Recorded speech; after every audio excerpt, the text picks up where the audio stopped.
दोस्तों, हम जब भी किसी सफल इंसान को देखते हैं तो उसी की तरह खुद को भी सफल बनाना चाहते हैं, लेकिन कई बार बहुत कोशिशें करने के बाद भी हम फेल होते जाते हैं और सफलता पाने का कोई रास्ता हमें नजर नहीं आता। सफल होने के लिए सबसे पहले हमें सफल होने का सीक्रेट जानना जरूरी है। हर किसी की सफलता का सीक्रेट अलग अलग होता है और हर किसी की सफल होने की कहानी भी अलग होती है। दोस्तों, सफल होने का सीक्रेट किसी का आइडिया चुराना या किसी को देखकर उसकी तरह चीजें करना तो कभी नहीं हो सकता, क्योंकि हम सबकी किस्मत एक जैसी नहीं होती। इसलिए दूसरों को कॉपी करके ये कभी ना सोचे कि आपको सक्सेस होने का सीक्रेट मिल गया है। तो चलिए आज की इस मोटिवेशनल स्टोरी के जरिए हम समझते हैं सफल होने का सीक्रेट। दोस्तों, एक बार गौतम बुद्ध अपने एक शिष्य के साथ किसी गांव में प्रवचन के लिए जा रहे थे। दोनों थक चुके थे और अंधेरा होने से पहले दूसरे गांव पहुंचना चाहते थे ताकि उन्हें सारी रात जंगल में न बितानी पड़े। थोड़ा आगे जाकर गौतम बुद्ध ने खेत में काम कर रहे एक बूढ़े से पूछा, दूसरा गांव अभी कितने दूर है? उस व्यक्ति ने जवाब दिया, ज्यादा दूर नहीं, चिंता मत कीजिए, मुश्किल से 2 मील और फिर आप पहुंच जाएंगे। 2 मील का सफर तय हो चुका था, लेकिन कोई गांव नहीं आया। वे दोनों और ज्यादा थक गए थे। थोड़ा चलने के बाद उन्हें एक बूढ़ी औरत मिली, जिससे बुद्ध ने पूछा, पास वाला गांव यहाँ से कितनी दूर है? वो औरत बोली, ज्यादा दूर नहीं, बस 2 मील और आप लगभग पहुंचने ही वाले हैं। गौतम बुद्ध मुस्कुराए और वो बूढ़ी औरत भी। गौतम बुद्ध का शिष्य सोच रहा था कि इसमें मुस्कुराने की क्या बात है। वो दोनों 2 मील फिर चले, लेकिन अब भी कोई गांव नहीं आया। बुद्ध ने फिर एक व्यक्ति से पूछा और हर बार की तरह वही जवाब मिला जो बाकी सब दे रहे थे, और फिर वही मुस्कुराना। ये सब देखकर उस शिष्य को गुस्सा आ गया और वो बोला, मैं अब और आगे नहीं चलने वाला, मैं थक गया हूँ। ऐसा लग रहा है कि हम वो 2 मील का सफर कभी तय नहीं कर पाएंगे। जिससे भी रास्ता पूछो वो 2 मील बोलकर मुस्कुरा देता है। आप मुझे बस इतना बताएं कि आप मुस्कुरा क्यों रहे थे?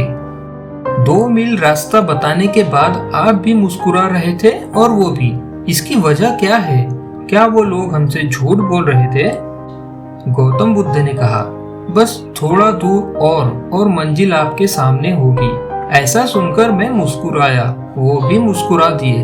मैंने भी पूरी जिंदगी यही काम किया है और लोग अंत में अपनी मंजिल तक पहुंच ही जाते हैं। पर शुरू में ही अगर हम उन्हें ये बता दें कि मंजिल अभी बहुत दूर है और वहां तक पहुंचना इतना आसान नहीं है, तो वो लोग पहले ही हार मान लेंगे और फिर धीरे धीरे आगे बढ़ने का हौसला भी खो देंगे। लेकिन बस थोड़ा दूर और कहते हुए 200 मील का सफर भी कब पार हो जाएगा हमें पता नहीं चलेगा। दोस्तों, बस थोड़ा दूर और, यही है सफलता का मूल मंत्र।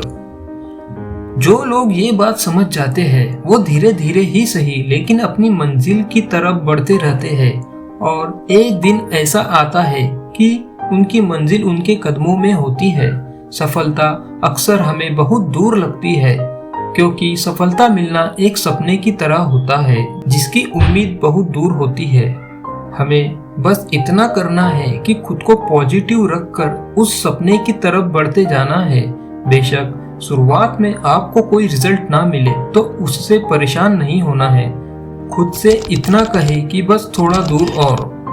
किसी भी नए काम या नई चीज को शुरू करते ही हम उसमें सफल नहीं हो जाते। कुछ लोग इस मामले में किस्मत वाले होते हैं जिनका हर काम सही तरीके से होता है, लेकिन हर कोई ऐसा नहीं होता। आप जब भी किसी नए काम की शुरुआत करें तो अपने आप को फेलियर्स के लिए हमेशा तैयार रखें, और जब भी फेलियर्स आए तो उसकी वजह से खुद को कभी रोके नहीं। अपनी मेहनत और लगन से अपने आप को आगे बढ़ाते जाए, क्योंकि एक ही जगह पर रुके रहने से कहीं ज्यादा बेहतर होता है लगातार धीरे धीरे चलते रहना। रुके हुए लोग कभी अपनी मंजिल तक नहीं पहुंच पाते, लेकिन जो लोग लगातार कोशिश करते रहते हैं वो अपनी मंजिल तक एक दिन जरूर पहुंच जाते हैं। इसलिए जब भी किसी काम को लेकर आपका हौसला कम होने लगे तो बस इतना खुद से कहे कि बस थोड़ा दूर और फिर मंजिल आपके सामने होगी। इतना कहते ही गौतम बुद्ध मुस्कुराने लगे और दोनों अपनी 2 मील दूर मंजिल की तरफ निकल पड़े। धन्यवाद दोस्तों, अगर आपको ये कहानी पसंद आई हो तो आप इस वीडियो को लाइक करके चैनल जरूर सब्सक्राइब कर लें ताकि हमारी हर एक इंटरेस्टिंग कहानी आप तक पहुंच सके।